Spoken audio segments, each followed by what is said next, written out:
ससुरा दिल को तो न लागेला रानी होला दुख दिलवा में गहरा। आई भैया हम भोजपुरी गायक सुनील छबीला देखी हे तो लड़की एगो लड़का से बहुत प्यार करता। वो लड़का के जब दिल टूटता तो लड़का का कहता भैया आई ई गाना के माध्यम से सुनो। चल जइबू ससुरा जानम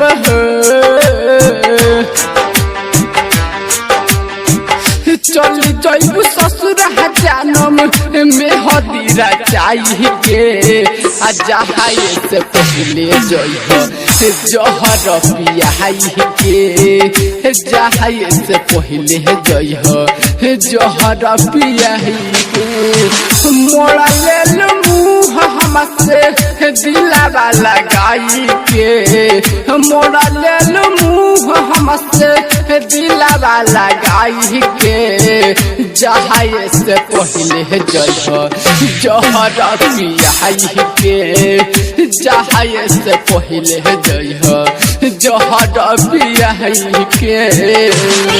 रात होगी तो चांद दुहाई देगा, रात होगी तो चांद दुहाई देगा, खामों में आपको वह चेहरा दिखाई देगा। ये मोहब्बत है यारा जरा सोच के करना, ये आंसू भी गिरा तो सुनाई देगा। छोड़ बना साथ सभे कोहिले लावादा जी बना तोड़ा बिना सुन रे दादा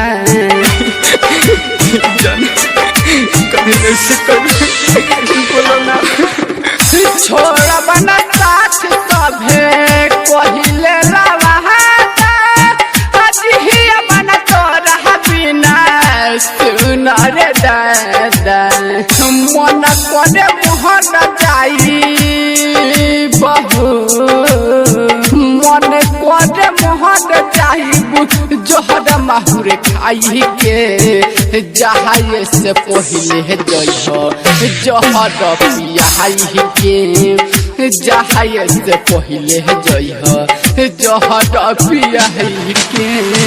ये तो तुमने वादा की थी साथ साथ मुस्कुराने की, ये तो तुमने वादा की थी साथ साथ मुस्कुराने की, पल भर में वफा दे दी छना की हद तक तेरे प्यार में जानम बेगुनाहों को भी तूने सजा दे दी।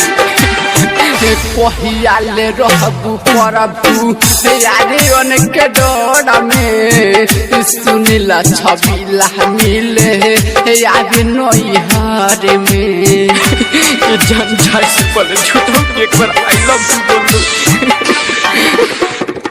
कहियाले रहबू परबू यारे उनके डोर में सुनीला छबीला मिले याद नैहर में दिन सब बिहारी के तू जइह बताई के दिन सब बिहारी के तू जइह बताई के जहाए से पहले जइह जहर पियाई के जहाए से पहले जइह जहर पियाई के।